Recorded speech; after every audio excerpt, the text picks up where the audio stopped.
shelters. We need more places where homeless can go. We don't need the homeless ticketed. There's a homeless dude that was out in front of City Hall that got a citation, a criminal citation for camping in front of City Hall. Now that's a shame, Mayor. These people can't afford these tickets, and you guys ticket them. They don't show up for court, and then your SS goons go arrest them. Thank you.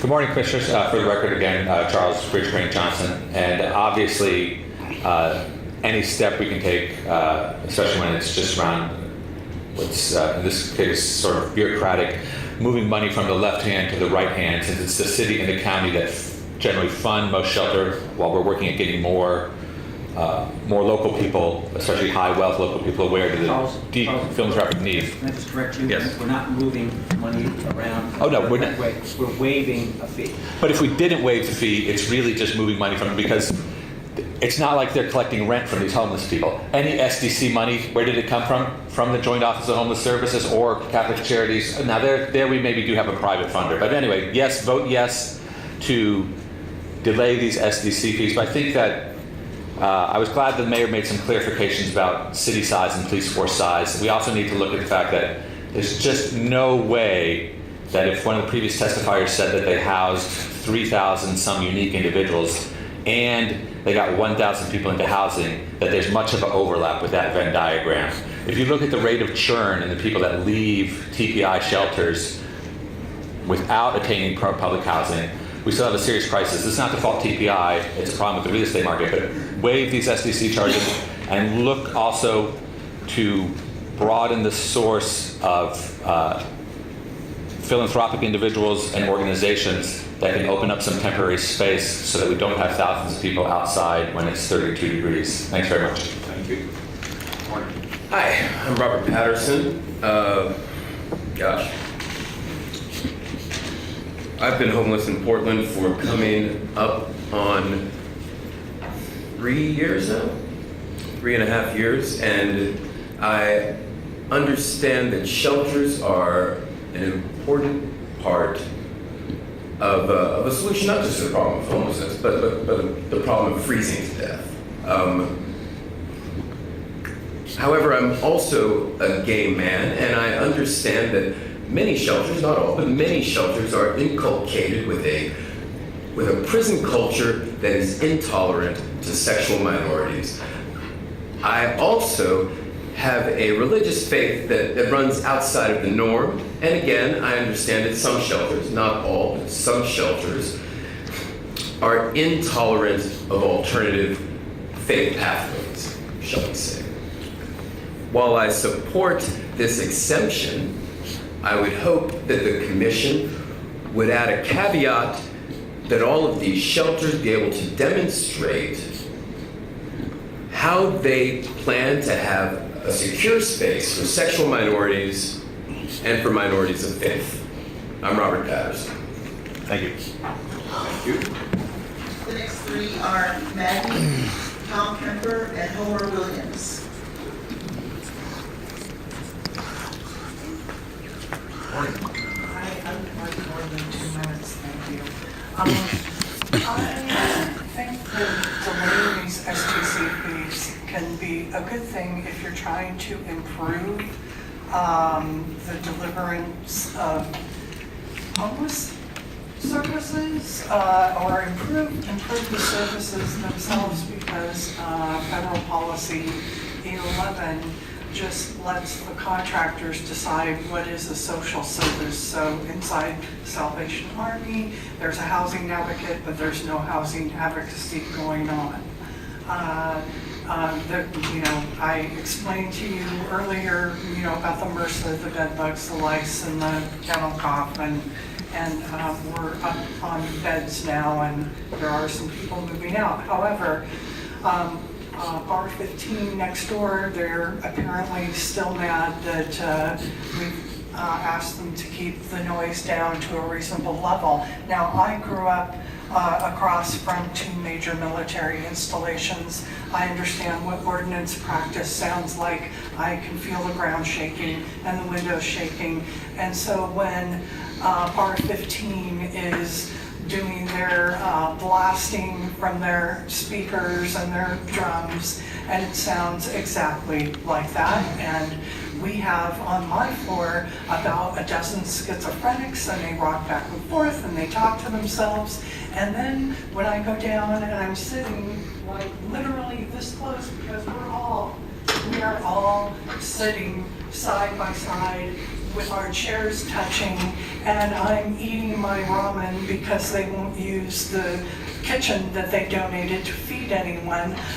There's a woman who's schizophrenic who's sitting next to me who's been up all night, and she is sobbing. And I don't mean crying a little, she is sobbing endlessly because she's been up all night and because it sounds like an active war zone, because Bar 15 is going boom, boom, boom, boom, boom, boom, all night long. Okay, it's torture. That's torturing disabled people. Okay, you know, this city attorney could do something about this. There's no disability rights lawyer in the disability rights office. Otherwise, you guys would have had a class action lawsuit, because ultimately it's the city's responsibility to, you know, be in charge of that. Okay. Good morning. Good morning. Homer Williams, Oregon Harbor of Hope.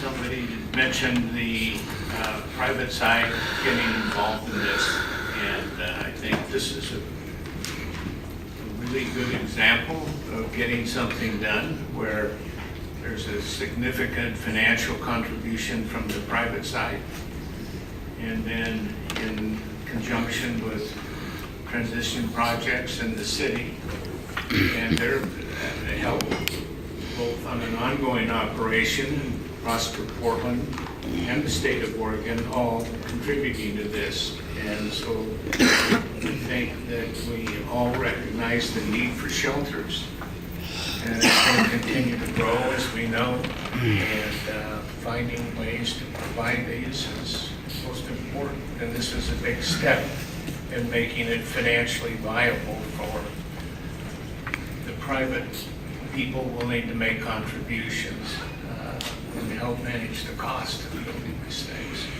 Thank you. Thank you, sir. Hi, my name is Tom Kemper.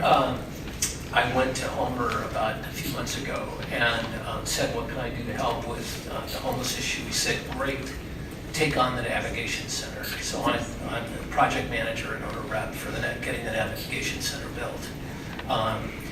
As you know, that project is a 100-bed shelter plan right by the Broadway Bridge on land from that's being leased from Prosper, Portland to the city to Oregon. We hope to start construction in January.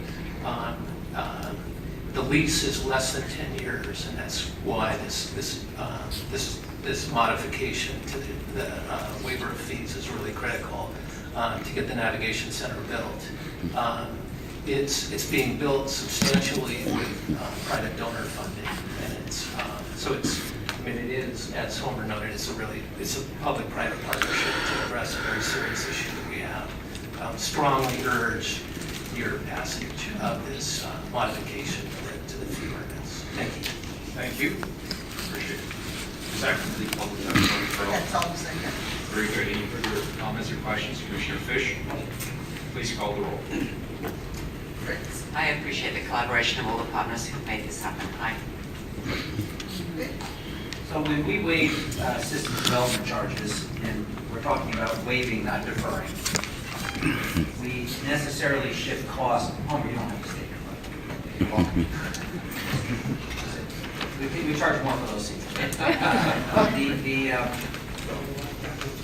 We shift costs onto other classes of users. And so we do this advisedly. We do this carefully, and particularly when the utilities are included in what is being proposed. I have some hesitation about the action we're taking today, but on balance, I think it is in the public interest, and therefore I support it. Trying to get Commissioner Saltzman, this is an emergency. Yeah, no, we're stalling. We're stalling.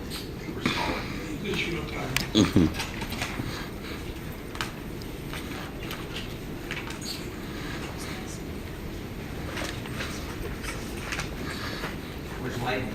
Does he have any more videos?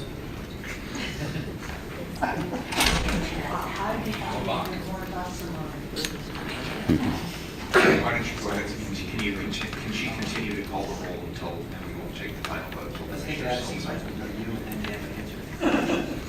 I would recommend just postponing the call for the vote. Okay, why don't we do this? Have you received word from Commissioner Saltzman? Your staff went to find it. I can comment. Yeah, why don't we do that? And, well, we. Yeah, resign, Mayor. Where I have a Here he is. statement. Commissioner Saltzman, good. All right, continue the roll, please. Saltzman, You're fine. Wheeler, Last year, for the first time, more Portland residents were counted sleeping in shelters than sleeping outside.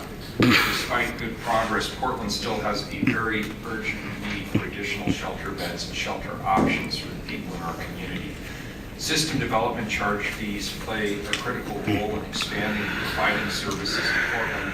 However, assessing these fees on shelters can actually limit our ability to create them when shelter space is so obviously needed. The city's SDC bureaus, the Bureau of Development Services, and the Joint Office of Homeless Services work together on an approach to waive SDC fees for these shelters, provided they have confirmation with the Joint Office. We had that conversation today. Waiving SDC fees is one tool the City Council has available to address our housing crisis and need for safe and habitable shelters. I want to thank Matt Wickstrom for the presentation and your fantastic work in bringing all the SDC bureaus together and creating what ultimately is a very collaborative process. Thank you for that. I also want to thank Mari Moore from the Water Bureau, Sarah Huggins from Portland Parks, BES, Rich Eisenhower from Portland Parks, and the Portland Housing Bureau, all who worked tirelessly on this effort.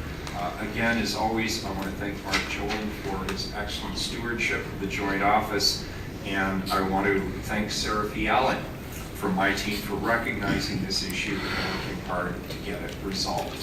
I vote aye. The ordinance is adopted. Thank you all. Next item, 1333.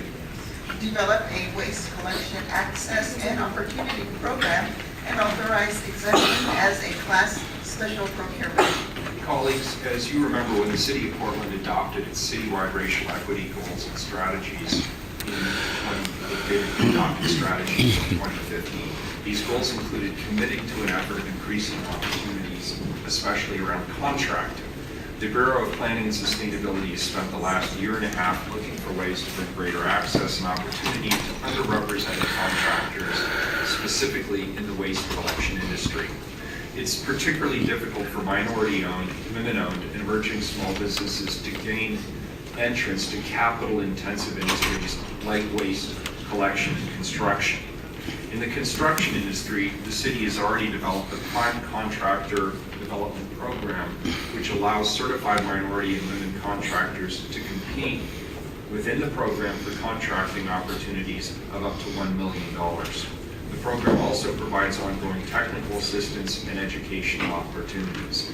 The Bureau of Planning and Sustainability is working with procurement services to develop an exciting proposal for a similar program in the waste collection industry called the Waste Collection and Access and Opportunity Program, which is what we're going to hear about today.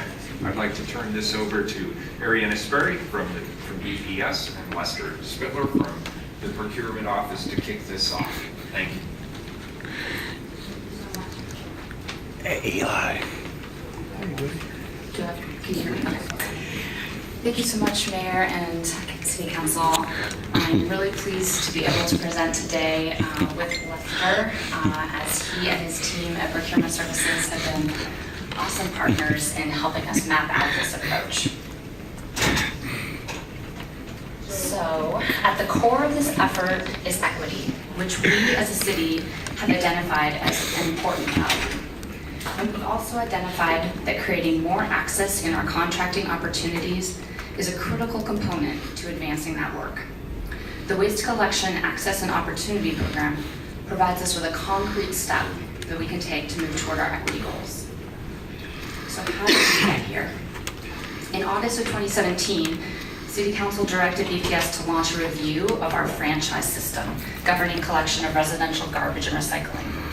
And for the first time, we were directed to use an equity lens in our review, not only in terms of diversity of workforce, but also company ownership. One of the first steps was to identify the barriers facing minority-owned and women-owned companies. We interviewed stakeholders, and we heard about